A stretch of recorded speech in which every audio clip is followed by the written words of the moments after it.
Hello friends, इस video में हम अपने साइंस के क्वेश्चन कवर करेंगे जो आपके अति संभावित क्वेश्चन है। जो भी एग्ज़ाम का पैटर्न चल रहा है उसको देखते हुए तो वो सारे क्वेश्चन हम इस वीडियो में कवर करेंगे। जो आपकी बहुप्रचारित खतरनाक बीमारी जो है वो आपकी कौन सी है? वो है आपकी सारस। इसका फुल फॉर्म क्या है कि इसका फुल फॉर्म है सीवियर एक्यूट रेस्पिरेटरी सिंड्रोम। क्या फुल फॉर्म है इसका? Severe acute respiratory syndrome. इसमें आपके रेस्पिरेटरी सिस्टम में इशू आ जाता है और कोरोना भी इसी बीमारी का पार्ट था। ठीक है। मोलस्का ग्रुप के अंतर्गत कौन सी जंतु या कीट आते हैं? तो आपके जो पाइला पौधे होते हैं ये आपके मोलस्का ग्रुप के अंतर्गत आते हैं। कौन से? पाइला पौधे मोलस्का ग्रुप के अंतर्गत आते हैं। फिर आता है आपका इकाइनोडर्मेटा संघ के अंतर्गत मुख्यतः कौन से जंतु आते हैं? तो ये आपके तारा मछली, ब्रिटल स्टार, समुद्री खीरा, ये सारे आपके जो है इकाइनोडर्मेटा संघ के अंतर्गत आते हैं। तारा मछली है, ब्रिटल स्टार और समुद्री खीरा इकाइनोडर्मेटा संघ के अंतर्गत आते हैं।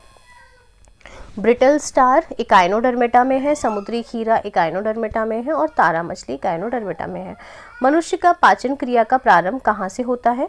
तो मनुष्य की पाचन क्रिया का प्रारंभ जो है आपके मुख से ही हो जाता है। मुख से आपकी जो लार निकलती है वहीं से हो जाता है। ऑक्सीजन की उपस्थिति में ग्लूकोज की प्रकृति होती है तो क्या कहलाता है?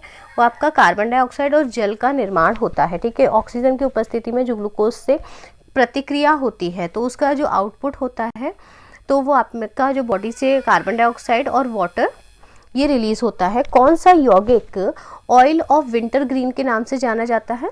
तब का मिथाइल सैलिसिलेट जो है ये ऑयल ऑफ विंटर ग्रीन के नाम से जाना जाता है। ऑयल ऑफ विंटर ग्रीन के नाम से कौन जाना जाता है? मिथाइल सैलिसिलेट जाना जाता है। हाइड्रोफोनिक्स किसे कहते हैं? तो हाइड्रोफोनिक्स वे पौधे होते हैं जो जल में आप जिनकी खेती कर सकते हो, जिन्हें मृदा की ज़रूरत नहीं होती है, भूमि की आवश्यकता नहीं होती है। होमोसेपियंस जो है ये मनुष्य को कहा जाता है। सिनेबार जो है आपके पारा का अयस्क है।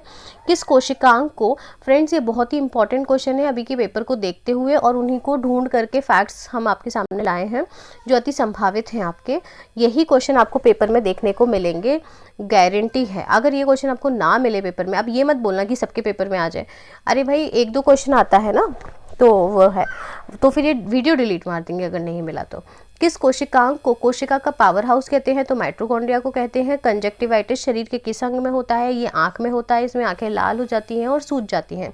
थायमीन कौन सा विटामिन है? तो थायमीन आपका विटामिन B1 है। रिकेट्स रोग किस विटामिन की कमी के कारण होता है? तो रिकेट्स रोग जो है आपकी विटामिन D की कमी के कारण होता है। केंद्रीय शुष्क जोन अनुसंधान संस्थान CAZRI कहाँ स्थित है?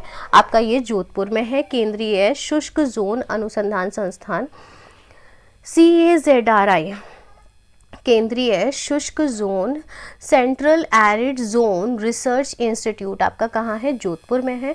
कीमोथेरेपी रासायनिक पदार्थों के उपयोग से रोग की चिकित्सा करती है। ठीक है। जो कीमोथेरेपी होती है ये आपकी क्या करते हैं? इसमें जो है आपको मेडिसिन देते हैं।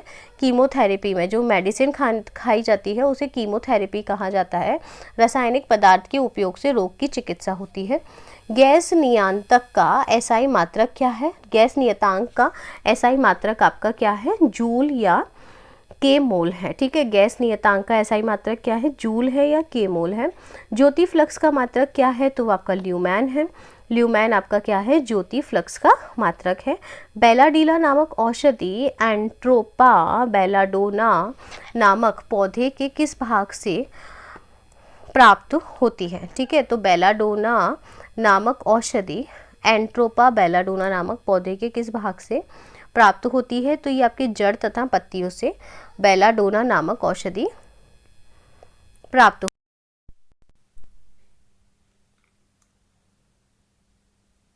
बेलाडोना नामक औषधि जो है एंट्रोपा बेलाडोना नामक पौधों के किस भाग से प्राप्त होती है? तो ये आपके जड़ तथा पत्तियों से बेलाडोना नामक औषधि प्राप्त होती है। बेलाडोना नामक औषधि एंट्रोपा बेलाडोना नामक पौधे के किस भाग से प्राप्त होती है?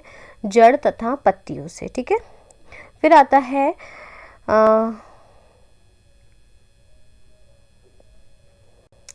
देखो औषधि का नाम क्या है, बेलाडोना है, ठीक है। और ये जो है आपके किस वृक्ष से मिलती है, एंट्रोपा बेलाडोना नामक पेड़ से मिलती है, और उसके दो भाग से मिलती है आपके, एक तो जड़ से और दूसरा पत्तियों से। एनोलिडा में उपसर्ग उसके किस उत्सर्जी अंग द्वारा होता है, तो ये आपका उत्सर्जन है यहाँ पर, तो आपके किस उत्सर्जी अंग द्वारा होता है, ये उत्सर्जक। एनालिडा में उत्सर्ज जो एक्सक्रीशन होता है, यहाँ पर मतलब ये है एक्सक्रीशन, उत्सर्जन, ठीक है। तो ये आपके नेफ्रिडिया से उत्सर्जन होता है एनालिडा में। एनालिडा में आपका उत्सर्जन किस अंग से होता है, आपके नेफ्रिडिया से होता है। मूत्र का पीएच मान क्या होता है, तो मूत्र का पीएच मान क्या होता है, 6 होता है। सूत्र कणिका को अन्य नाम से भी जाना जाता है, वह है आपका माइटोकॉन्ड्रिया। माइटोकॉन्ड्रिया के नाम से आपके सूत्र कणिका को जाना जाता है। सूत्र कणिका को अन्य किस नाम से जाना जाता है, माइटोकॉन्ड्रिया से। वह वृक्ष पादपों के किस वर्ग में आता है, तो ये आपका एंजियोस्पर्म में आता है, आवर्त बीजी।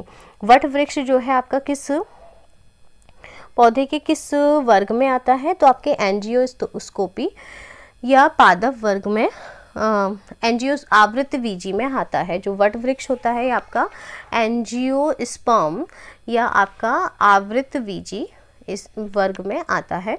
Flame of the forest, one का ज्वाला का अर्थ क्या है, ऐसे पेड़ों से भरा वन जो पतझड़ में फूलते हैं और लाल फूल बिखेरते हैं, ठीक है। Flame of the forest, one की ज्वाला का अर्थ क्या है, ऐसे पेड़ों से भरा वन जो पतझड़ में फूलते हैं और लाल फूल बिखेरते हैं। ये है आपका flame of the forest, one की ज्वाला, ठीक है। तो वन की ज्वाला ऐसे पेड़ों से भरा वन होता है जो पतझड़ में क्या होते हैं, पतझड़ में इनमें फूल लगते हैं और जो है लाल फूल बिखेरते हैं, ठीक है, लाल फूल बिखेरते हैं।